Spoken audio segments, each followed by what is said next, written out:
Halo sahabat kasih, selamat bertemu kembali dengan saya Sati. Nah, di minggu kemarin kita sudah membahas tentang sakramen penguatan. Nah, untuk pertemuan ini kita akan lanjut membahas mengenai sakramen Ekaristi. Tentu saja sebelum kita lanjut pembahasan yang lebih dalam, kita buka pertemuan pada hari ini dengan berdoa terlebih dahulu, tentunya supaya semuanya diberkati oleh Tuhan. Mari kita siapkan hati untuk berdoa. Dalam nama Bapa, Putra, dan Roh Kudus. Amin.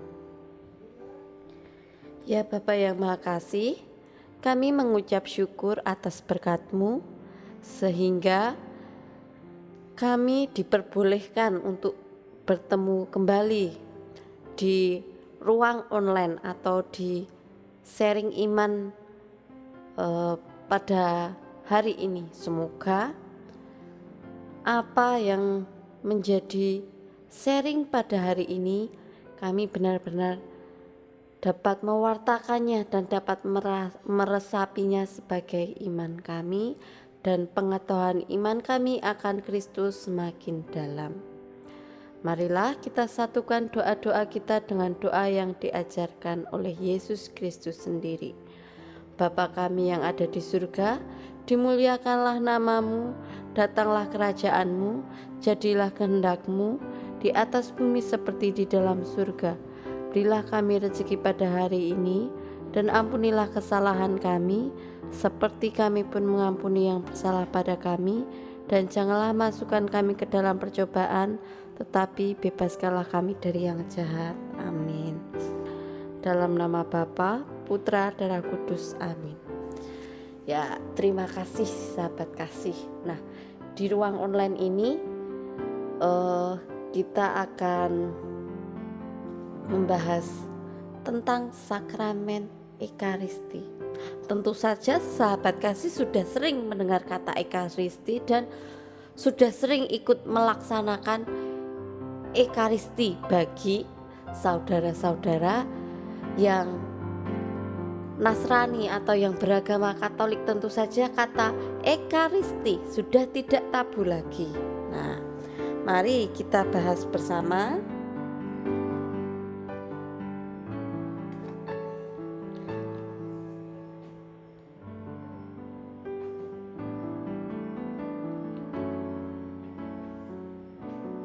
Nah, dalam Gereja Katolik, Ekaristi adalah perayaan misa. Jadi bagi orang-orang yang mungkin belum biasa menggunakan kata Ekaristi sendiri sama dengan kata misa. Nah, misa yang sering kita laksanakan itu adalah Ekaristi. Nah, Ekaristi adalah puncak dari perjamuan kudus yang diajarkan oleh Yesus Kristus sendiri. Nah, sahabat kasih, di sini dikatakan dalam Kompendium Katekismus Gereja Katolik. Tentu saja kalian sudah tidak asing dengan Katekismus Gereja Katolik.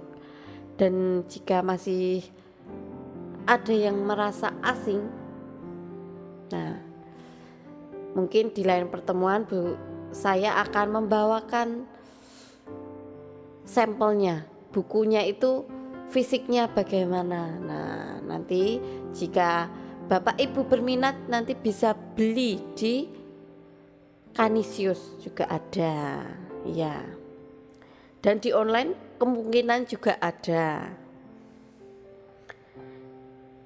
Nah, menurut Katekismus Gereja Katolik dituliskan bahwa sakramen Ekaristi adalah kurban tubuh dan darah Tuhan Yesus sendiri yang ditetapkannya untuk mengabdikan kurban salib selama perjalanan waktu sampai kembalinya dalam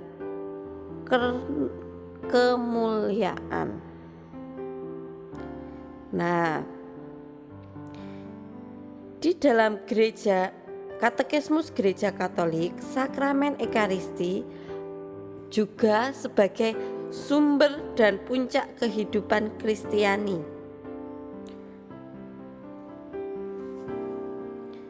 Nah, sahabat kasih, di sini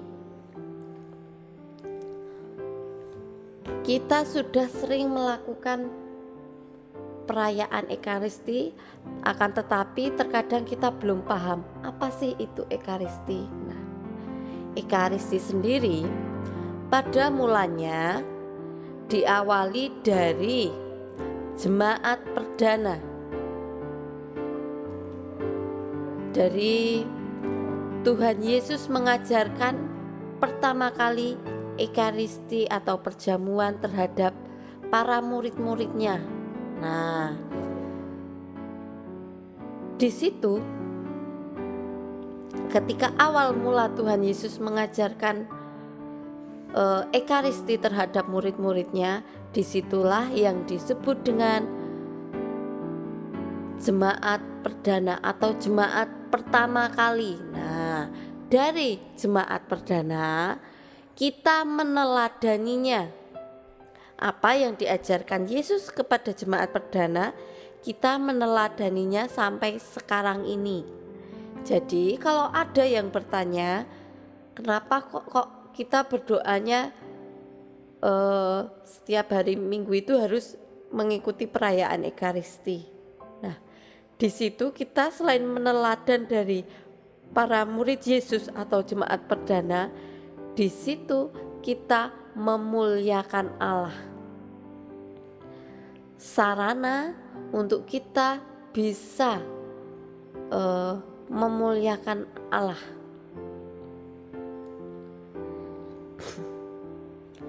Nah, di sini dalam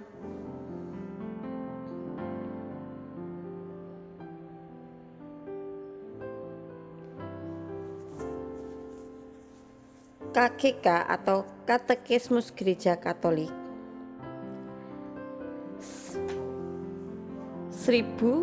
1324, Ekaristi adalah sumber dan puncak seluruh hidup Kristiani. Tadi sudah dikatakan ya di awal tadi, sumber dan puncaknya seluruh hidup Kristiani. Ya, kalau kita orang Katolik, puncak dari sumber perayaan itu adalah Ekaristi. Nah, sakramen-sakramen lainnya, begitu pula semua pelayan gerejani, tertata karya kerasulan berhubungan erat dengan Ekaristi suci dan terikat kepadanya, sebab dalam Ekaristi suci tercakuplah seluruh kekayaan rohani gereja, yakni Kristus sendiri yang hadir di dalamnya. Nah, sahabat kasih, di dalam perayaan Ekaristi, puncaknya kita juga merayakan di mana kita di situ diajak untuk melihat di mana karunia Tuhan kepada kita dan melihat bagaimana perubahan roti dan anggur menjadi tubuh dan darah.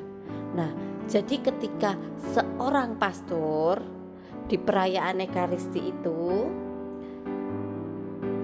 nah di situ kan ada bagian di mana pastor mengucapkan, inilah tubuhku yang diserahkan bagimu. Terus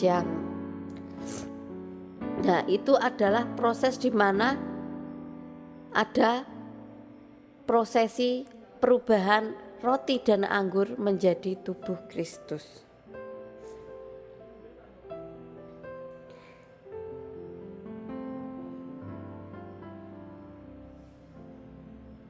Nah, sahabat kasih, oleh perayaan Ekaristi sendiri kita sudah menyatukan diri sekarang ini dengan liturgi surgawi dan mengenyam lebih dahulu kehidupan abadi, di mana Allah akan menjadi semua untuk semua. Jadi, Ekaristi adalah hakikat dan rangkuman iman kita, cara berpikir kita sesuai Ekaristi, dan sebaliknya Ekaristi memperkuat cara pikir kita. Nah, di sini jika Bapak, Ibu, atau sahabat kasih semuanya masih merasa bingung, di lain waktu saya ingin menunjukkan segala sumber yang lebih pasti sumber-sumbernya.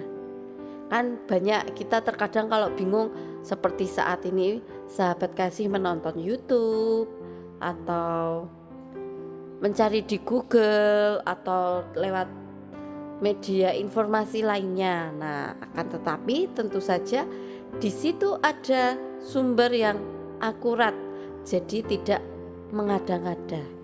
Dan beberapa tadi yang saya ungkapkan di awal juga diambil dari dokumen yang istilahnya terpercaya atau legit atau pasti gitu.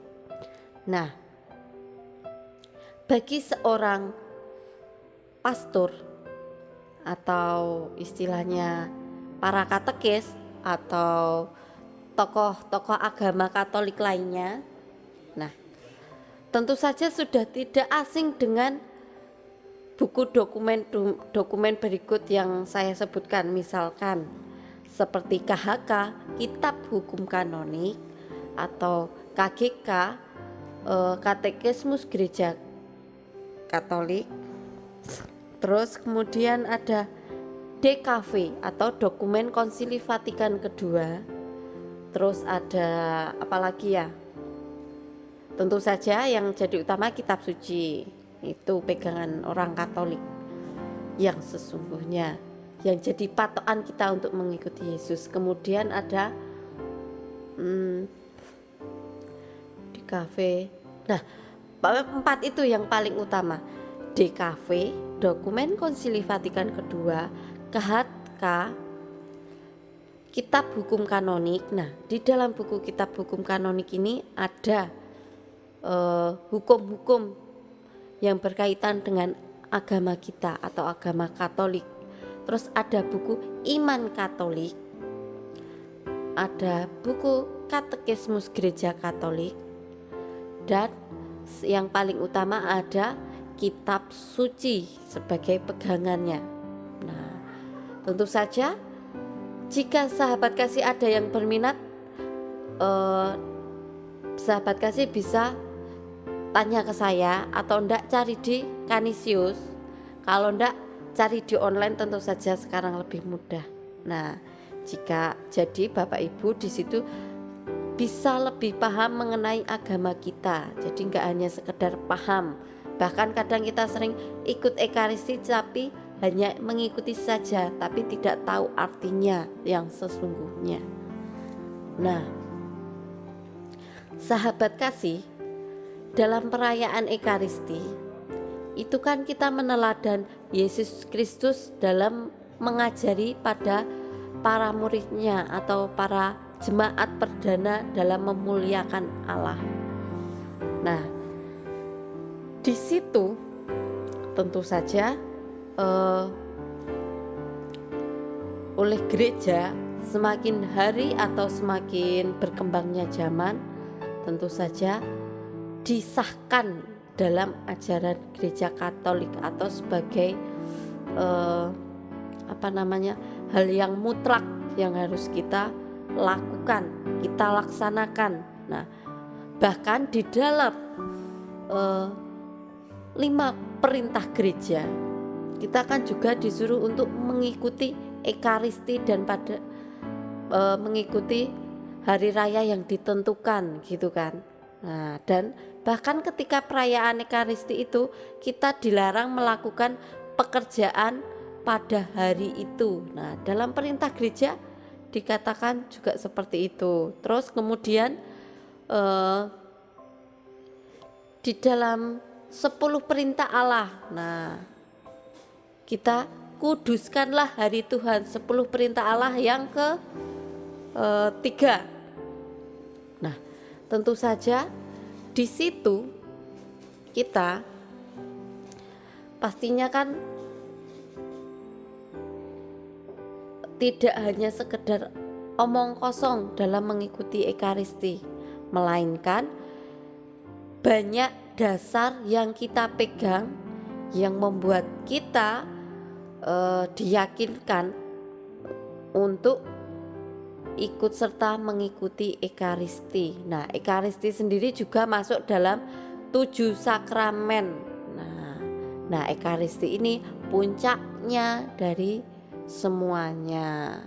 Nah, sahabat kasih, tentu saja pembahasan kita sebenarnya masih banyak, masih panjang kali lebar, masih kali tinggi. Nah, akan tetapi mohon maaf untuk waktunya.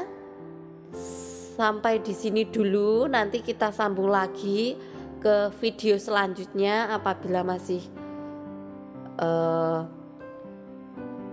meragukan atau masih ingin ada yang ditanyakan, atau mungkin suatu saat kita akan lebih membahas mengenai perayaan Ekaristi lebih dalam lagi. Di sini saya hanya mengajak berdiskusi mengenai garis besarnya saja seperti itu. Nah, mari sahabat kasih, semoga dengan pertemuan online pada hari ini iman kita semakin dikuatkan, pengetahuan kita semakin tinggi, semakin dalam, sehingga iman kita pun semakin kuat, tidak mudah goyang seperti itu. Nah, mari kita tutup pertemuan pada hari ini dengan doa kemuliaan. Dalam nama Bapa, Putra, dan Roh Kudus. Amin. Kemuliaan kepada Bapa dan Putra dan Roh Kudus, seperti pada permulaan, sekarang, selalu, dan sepanjang segala abad. Amin. Dalam nama Bapa, Putra, dan Roh Kudus. Amin. Semoga berkat Tuhan selalu bersama kita semua. Berkah dalam.